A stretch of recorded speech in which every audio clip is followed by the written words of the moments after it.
Hello' guys, welcome back to my channel. আজি মই আকৌ এটা ৰেচিপি লৈ আহিছোঁ।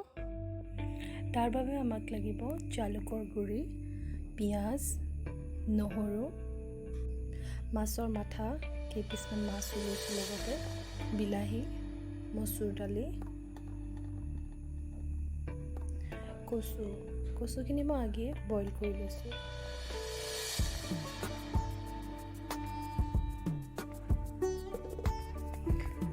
মাছ ভাজা তেলখিনি মই ইউজ কৰিছোঁ। কাটি লোৱা পিঁয়াজখিনি এতিয়া তেলত দি লৈছোঁ।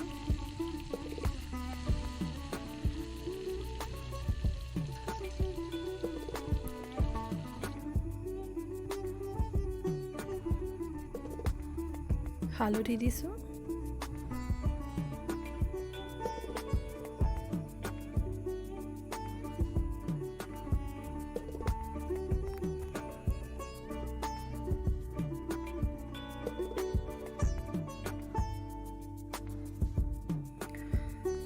নহৰু দিছোঁ। নহৰু কেইফুটা মই আগে অলপ থেতালি লৈছোঁ।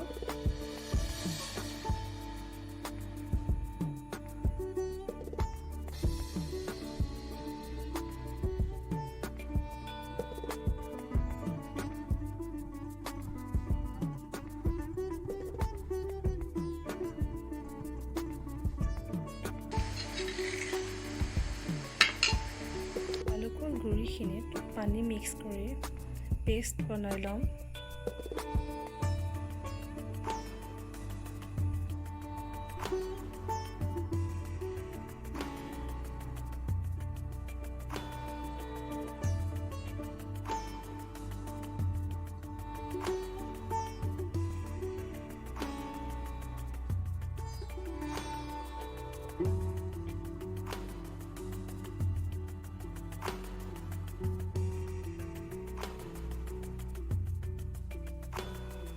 পিঁয়াজখিনি অলপ সময় এনেকৈ ভজাৰ পাছত ইয়াতে এতিয়া জালুকৰ পেষ্টখিনি দি দিম।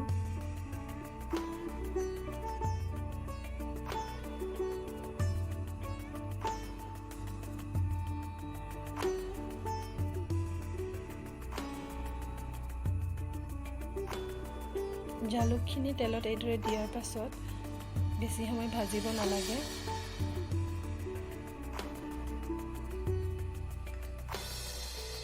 এতিয়া কাটি লোৱা বিলাহী কেইপিচ ইয়াত দি দিছোঁ।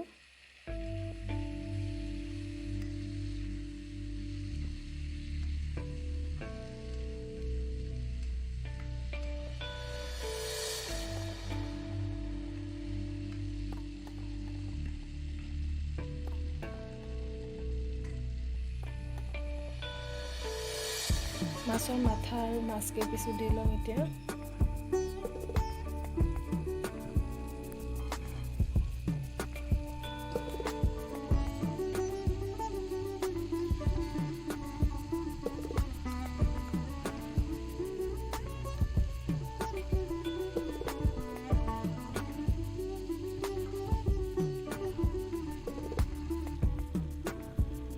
নিমখ দিছোঁ।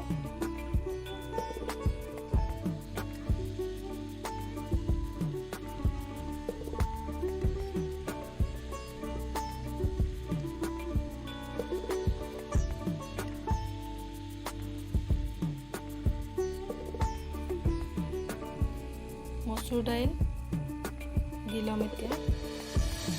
মচুৰ দালিখিনি মই 30 মিনিট সময়মান তিয়াই ৰাখি টুকি লৈছোঁ।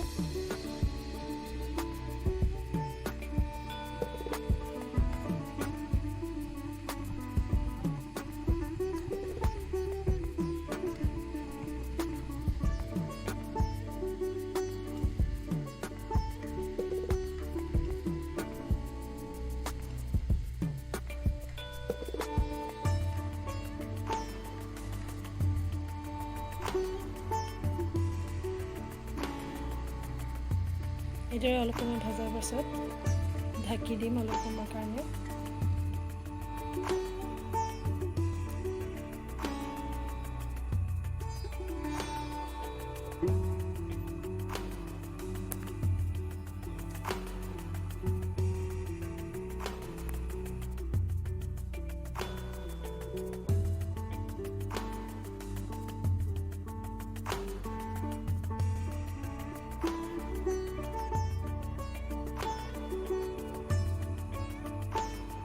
এইদৰে যেতিয়া তেল বিৰিঙি আহিব তেতিয়া আমি আগে বইল কৰি লোৱা কচুখিনি ইয়াতে দি দিম।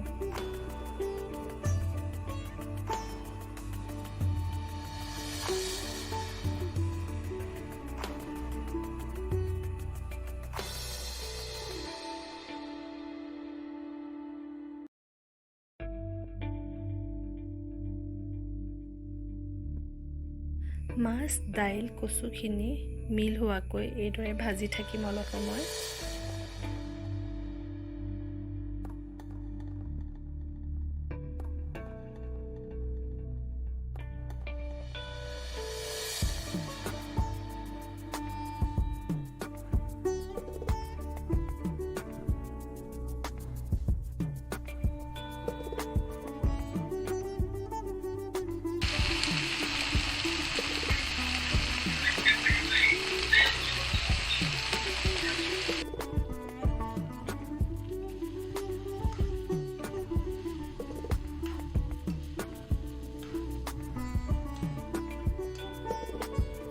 এইদৰে ভাজি থকাৰ পাছত কচুৰ পানীখিনি যেতিয়া শুকাই যাব ইয়াতে আমি পানী দিম।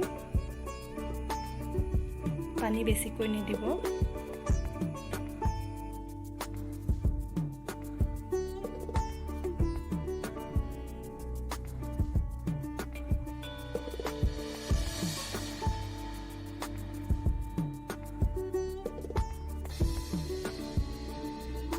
পানী দিয়াৰ পাছত ঢাকন লগাই 15 মিনিটমান সময় সিজিবলৈ দিম।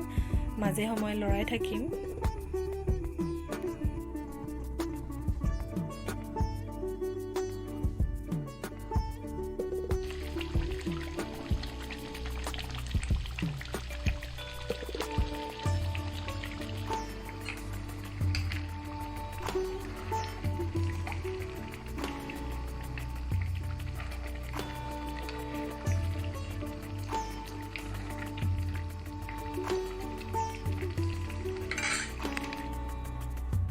এয়া আমাৰ মাছৰ মাথা আৰু কচু জালুকীয়াকণ ৰেডি হৈ গ'ল।